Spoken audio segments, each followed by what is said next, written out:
finally some decent weather to go for trout fishing. It's been really cold so far in western Pennsylvania for 2022. Been a lot of rain. We've actually still been having a lot of snow. We're gonna have snow. It's like the middle of April. We're gonna have snow until like probably May because it's Pennsylvania. Last time I came out here, I let someone use my rod and reel here, and I'm about to restring this real quick. One thing I like to do before I get into all that stuff though and get fancy is get everything out that I want to use first. It just makes my life easier. I'm not trying to hunt for stuff. I already have a weight. We'll be using this bad boy today. See that there? So that's the way we're gonna be using. I'm setting this up for just like a lay on the bottom and float up kind of setup here. So real simple.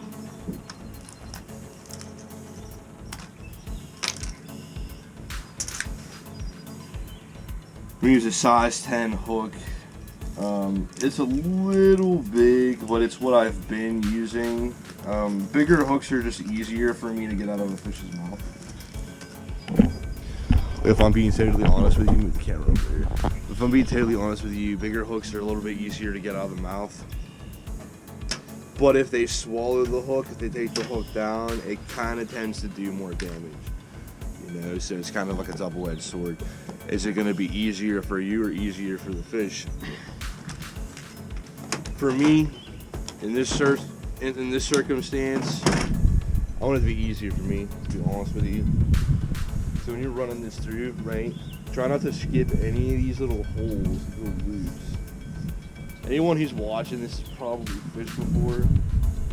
If you haven't, you don't know what you're doing. My advice is to be patient when you are setting up your reel and your rod. Okay, when you're messing with this stuff here at the pool, take your time with it, because if you miss one of these because you're rushing or you're just being lazy or you're not paying attention, there's gonna be a lot of shit going on out here, man. You know, right now it's a Monday morning, so everyone's kind of at work already. Right, but I got all my loops fed through. But everyone's kind of at work already, so I'm grateful to work where I work because I'm able to have a schedule that permits me to kind of just come out here during the week if I can get my ass up out of bed. You know, not everyone gets that privilege. I do. Alright, so we're set up here. You can see here. We're gonna run this weight, okay, sinker through first. Always do your weights and your sinkers before your hook. You'd be surprised. Again, people come out here rushing and they forget stuff. Also, make sure that you give yourself enough room and keep it up at the top when you're tying your knot off, right? So you want this thing to be all the way kind of up towards the tip of your pole here, right? Weight, tip of your pole. Okay. The reason why you're doing that is because it's going to give you more time, it's going to give you more of your line to mess with. Put a hook on. Okay. So, I only do one simple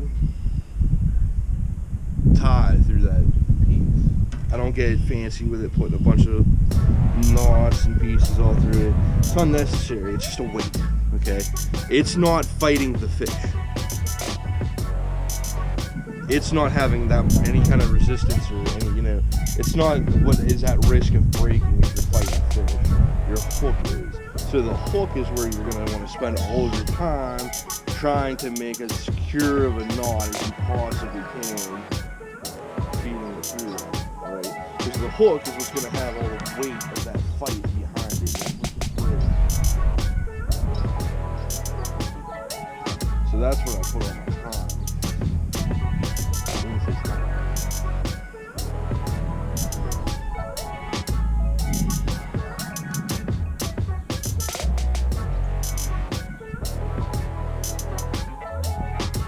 Kind of doing it off camera here.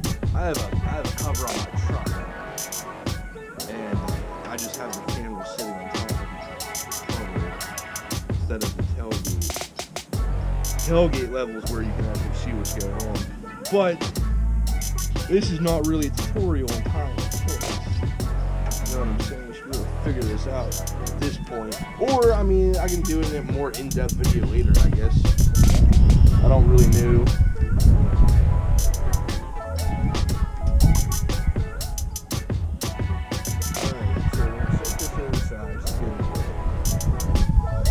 And we're just gonna cut off the excess. Now, I brought with me the Kershaw Oblivion. Okay, you can get this from the Kershaw site for like $70. I got this from my local Walmart for $40. It's got a flipper on it. I don't particularly care for flippers. Pennsylvania has horrible knife laws. Okay, they're all very gray. And I got pulled over one time, and an officer saw my flipper, and he said it was illegal, and he confiscated it. Now, after saying it was illegal and confiscating it, he also said that I could go to the police station later and pick it up from an evidence lab.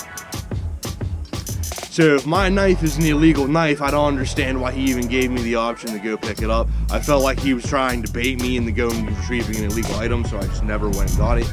But in reality, probably roaming around in Pennsylvania as a police officer with my knife in his pocket.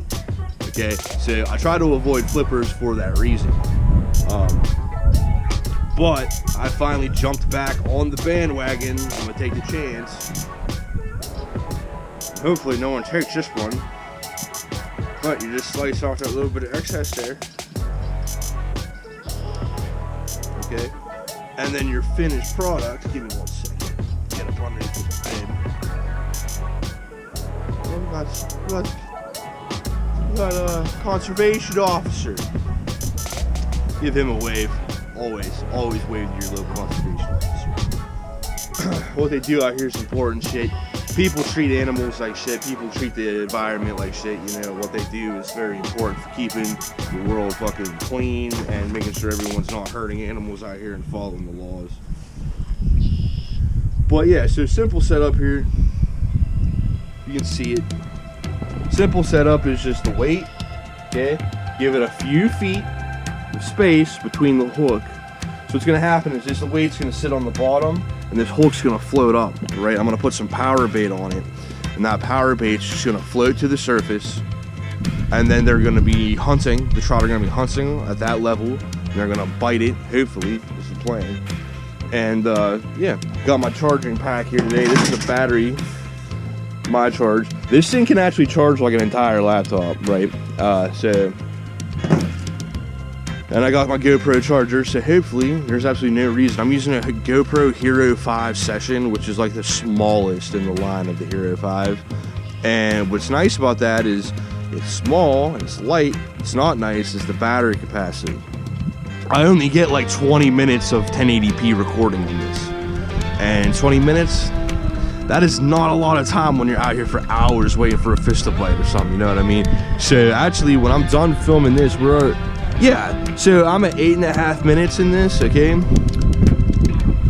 Currently, it's already at like half battery. So I'm actually going to stick this on the charger and charge this again before I even start filming anything.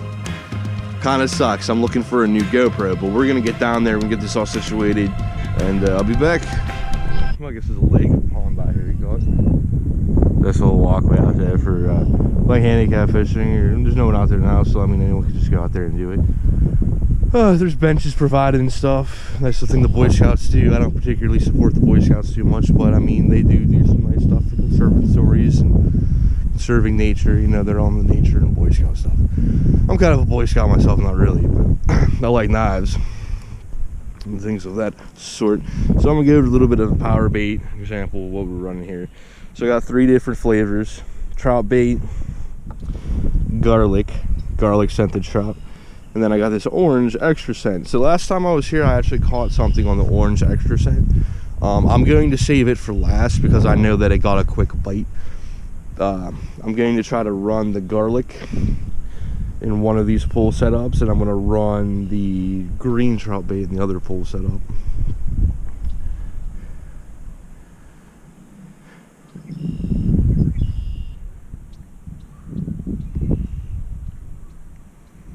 I am sharing the spot with a couple other people, but everyone's pretty quiet. You know, I got some music going on. Obviously, not the video.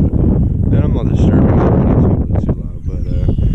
go ahead and show you how to get this started up here, and then I'm gonna put a line out in the water. So we're gonna start with this garlic bait here. What I do, oh, it smells like garlic, super strong. You don't want to about that much in your finger, alright? This stuff's gonna ball up fairly easy. You're gonna take it, you're gonna make a ball. Okay. You're gonna come over here to your hook. Alright. This is the new line we just set up. Okay, take that ball, press it on through the hook, and then squeeze it flat so it lays like that, okay? It's gonna stay on the hook easier, and it's gonna float up better if you squeeze it flat like that. Alright, so let's go ahead and get this in the water.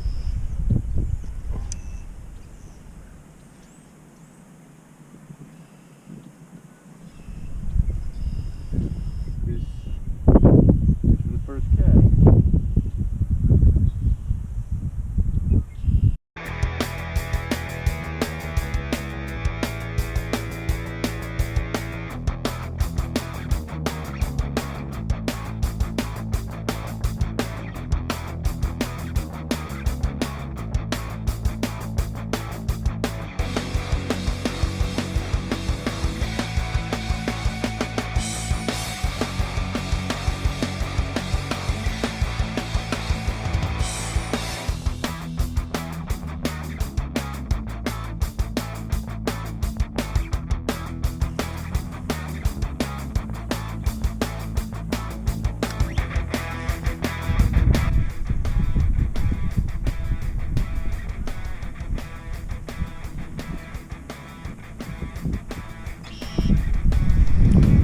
Well, I moved locations. It started to rain. I actually came to the spot where I caught a trout last time I was here on the orange power bait.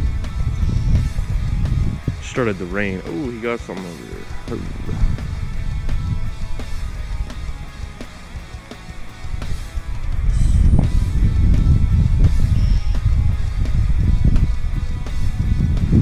Oh yeah, buddy. Actually kind of looks like a bass from all the way over here. I think it's a trout though. Oh, he got one too. He got one too. Right behind the guy in the orange, 2 bites. Oh, this gentleman in blue just fucking kissed that fish. He just kissed that. That's disgusting. Don't do that. That's a weird superstition. We're bouncing him, but I'm not kissing him.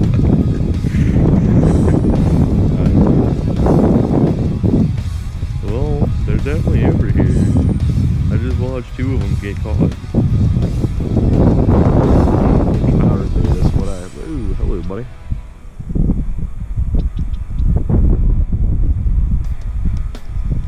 Gonna some water off the lens.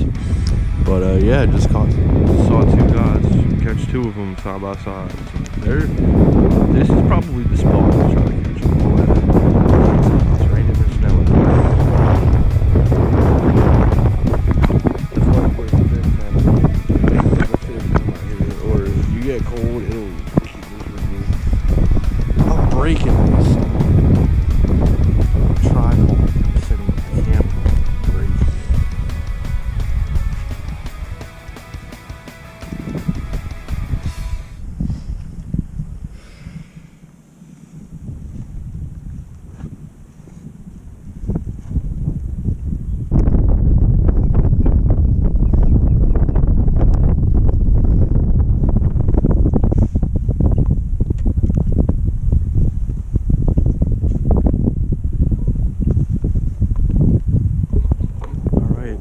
Back out in the water.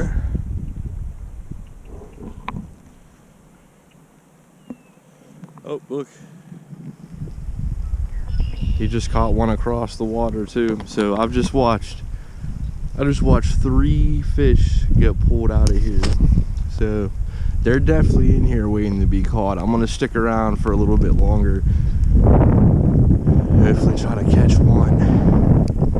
Try to get it on video. We'll see. Well, it's raining pretty good out. It's a little bit of a mix between a little bit of hail. The rain is actually freezing on its way down, and mix a little bit of hail, rain, I'm getting soaked, but that's why we wear a bib and we wear what we wear, you know, dress smart. Pretty much any time I go fishing in Western PA, I pretty much try to bring the stuff along with me just in case. You know, because it gets crappy out here. But a little piece of advice for you. If you're fishing jars, like I am today, if it's raining and you have to rebait your stuff, flip your jar upside down. That way the water is not dripping directly into it, ruining your power bait. You don't want it to get wet, it'll make it weird. You know, it won't form right. Try to form it as dry as you can.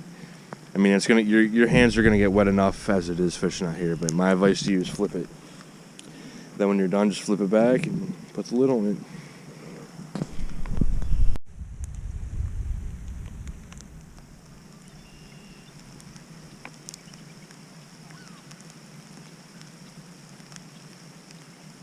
Seagulls.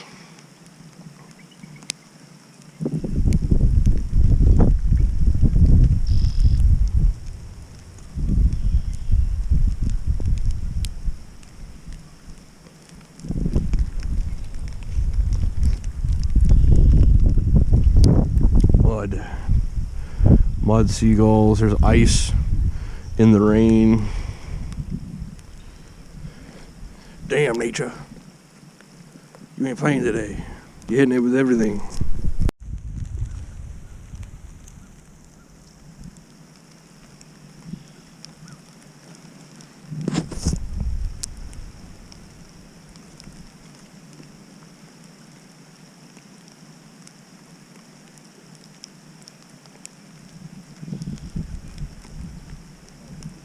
Headed back to my truck. As you can see, it is raining, hailing, gonna snow later. You know, today's April something. 18th, April 18th. Western PA is still getting some weird weather. So you just get used to it. I didn't catch anything. The gentleman beside me, I saw 3 people pull in 3 different fish. I've been fishing for like 2 hours here. I mean, that's the most I'm really trying to do today on my own in the rain and the cold. It's like 35 degrees out, probably not even that much. I'm being generous. And it's raining, it's hailing. You know, it's just not really great weather for fishing. They were biting though. A couple people got some bites. I did not. I'm not really trying to stay out here all day. This is all I got time for. But thank you for watching. I'm sorry I didn't catch anything. There will be more fishing videos where I actually catch some stuff. If you check out some older stuff on my channel, I did actually catch some stuff. You know, sometimes you don't catch nothing. That's part of the game. It's like gambling. You gotta learn to love the lose. But thank you for watching. Later.